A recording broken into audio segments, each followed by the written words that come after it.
Does that feel alright? It's a little intrusive or close. Okay. I can't believe you talked me into this. Thank you, Zacchaeus, for agreeing to be interviewed. Well, I think agree is probably a rather strong way of putting it. No. Zach, we talked about this. Right, yes, sorry. Can we start again? I'm a little nervous. So, thank you, Zacchaeus, for agreeing to be interviewed.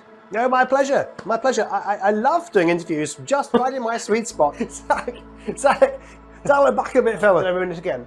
Can we run it again? Can we start again? Well, Zacchaeus, it's a pleasure to have you. Yes, thank you. And Peter, thank you for being here too. My pleasure. I love talking about Jesus, me, every opportunity I can, really. Oh, great. So make it sound like I don't enjoy speaking about Jesus. I do enjoy speaking about Jesus. I do speak about him. I do speak about him. Calm down, mate. Calm down. Let's start at the beginning. What was your life like before you met Jesus? Well, he was a fisherman. Bottom of the socio-economic scale, really. He's talking to you, Zach. Is he? The interview's about you. Well, why are you here then? I started to ask myself that question. Oh. No need to be like that about it. I mean, we are good friends, but really, I mean, you know. Zach, are you going to answer his question? Oh, yes, sorry.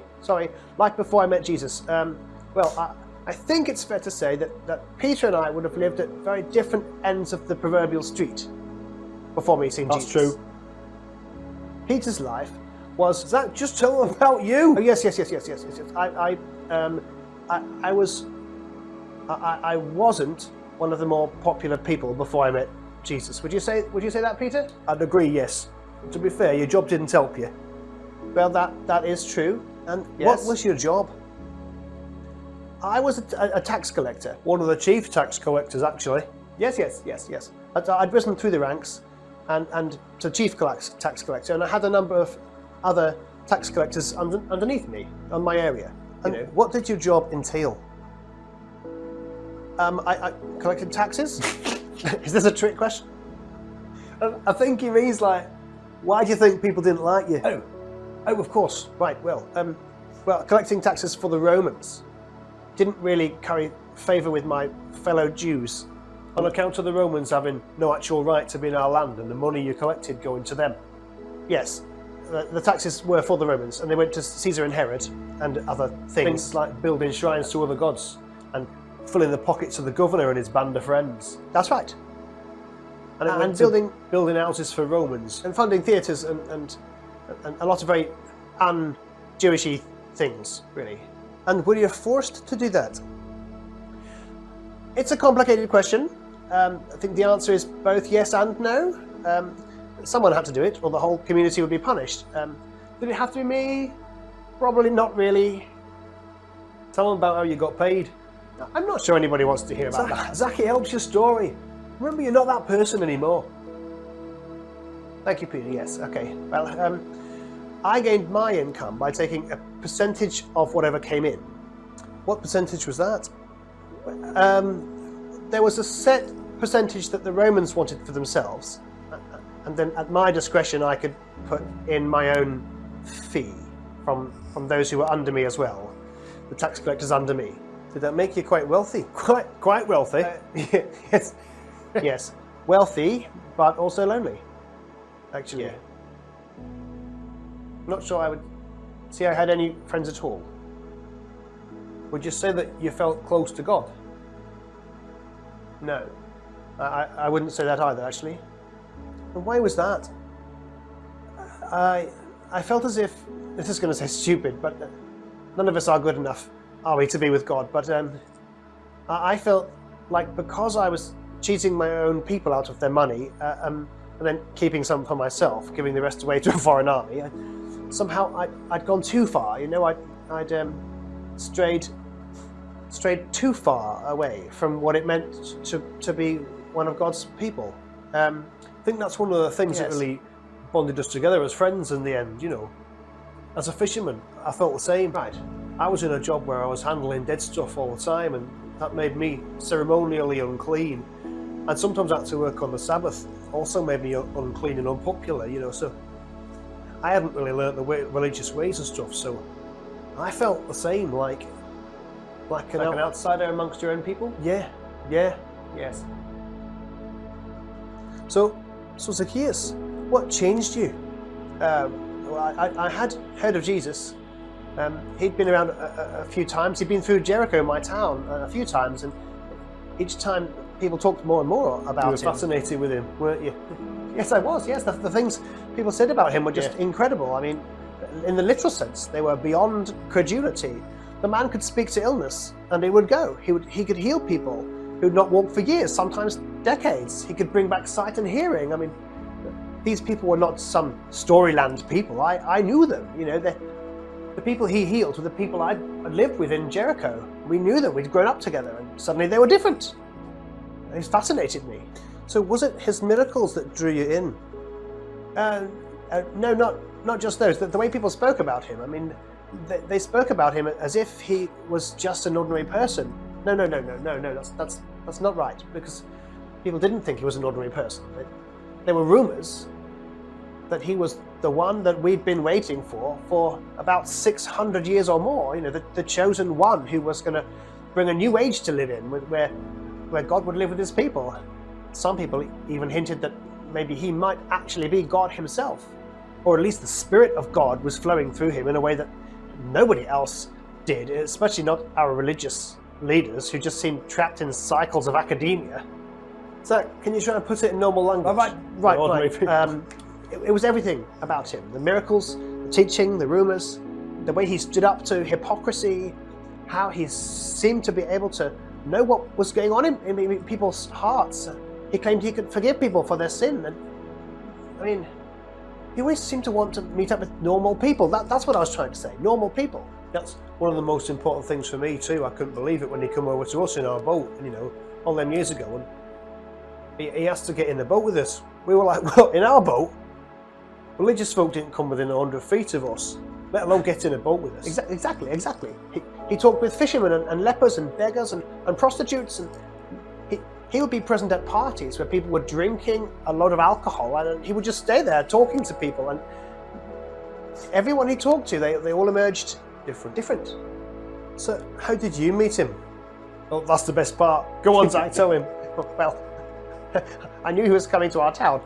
I'd heard he was passing through. I knew I just had to see him, even just to see him come past. You may have noticed, I'm not the tallest of people. I mean, like, I'm fairly average, right?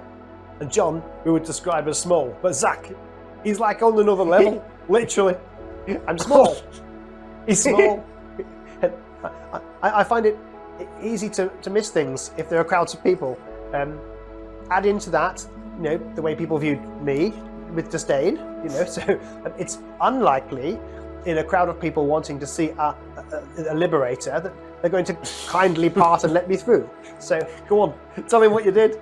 Well, I climbed a tree. Genius. And how did you know which tree to climb? Oh, well, we knew the way through the town, the route he would take, so I climbed a sycamore fig tree and sat in it. No one paid me any attention. They were all focusing on Jesus coming through. And then it happened. Oh yeah, there's a bit I remember, because I was there with Jesus. Yes. We were walking through Jericho, heading to Jerusalem. It was all a bit tense really, because Jesus had been talking to us about needing to go to Jerusalem, and he knew that when he got there, the leaders were going to arrest him and beat him, and even some of them were going to kill him. So we were on high alert, but in the crowds it was like the other way. People were more and more excited everywhere we went. So partly we're like on edge, and partly we're like riding this massive popularity wave. And suddenly in the middle of the street, Jesus just stops and he looks up into this random tree, and there's this little fella sat in there. And what did you say? You'd waited for him, so he looked at you. He didn't say anything. No, not a word. His eyes fixed on mine, and then he said my name, Zacchaeus. He said, "Come down from the tree. I'm going to come to your house." Had you had dealings with him before? No, I had no idea how he knew my name or how he knew where to find me. And I can honestly say those things did not even cross my mind. I scurried down from the tree and we went to my house. And were you there, Peter? Oh no, Jesus didn't always let us in everywhere. Mostly he let me and James and John everywhere, but this time we had to wait outside for a long time. Too long for me. The people are all whinging. Like, oh, it's going to be the guest of a sinner. I mean, it took us, I think, the whole time we were with Jesus to get used to the fact that he just kept on doing random stuff that made everyone angry. And every time it proved itself to be the right thing. At this stage, we'd finally accepted. He's done it with us, now he's going to do it with this fella. Fair play. And so, what happened in the house? I don't think I really want to tell you the details of the conversation. What I can tell you is, it was full of grace and mercy and love. He showed me in his words and his tone, his gaze and his body language that he knew I felt lost. He'd come to see me. He hadn't come to rub my nose in the way I'd betrayed myself and other people and the way that I'd also betrayed God. He'd come to heal me in the same way that he'd been healing all those others. I too had been blind. I too had been unable to hear. As we talked, I could feel my whole being coming back to life. Hope was rising up inside me. It was as if the sun was peering over the horizon of my soul and day was dawning all around me all the time. That sounds really twee. Yeah, it does. You're not meant to agree with it. It did. That's how I felt. The change in me from that moment. Real? Yes, real. I sold some of my assets, and afterwards I gave them back to the people I'd been cheating, and sometimes 4 times more than I'd given. Do you think people changed their opinion of you because of that? No, it takes more than money to change someone's opinion of you, I think. That took years of living differently. But you're a changed man, Zach. Thank you. Yes, I am. We all are. I am. If I'd known he was going to come to my house, I definitely would have tied him. I think. He doesn't care about any of that though, does he? No, he doesn't, does he? He's the most incredible, the most... I owe him everything. That's why I live differently now. He came to those of us who feel lost, and he still does today. He still does. Finding him is like finding your way. It's like finding truth finally. It's like finding life. And if you had a piece of advice for someone watching, what would it be? Apart from tidy your house in case Jesus pops in. Apart from that. Well, strangely, I think that might actually be it. You know, I think I'd say if you're watching this and you feel like I did, like why would God pay any attention to me? Maybe you feel lost. Tidy your house. Tidy your house and ask Jesus to come. You know, ask him to find you and be ready, because when he comes, it is like nothing you were expecting. It's like everything you were secretly hoping it would be, but maybe you felt you weren't worth. Well said, Zach. Thank you. Yes. That's brilliant, thanks. I'm sure we can use some of that. Good.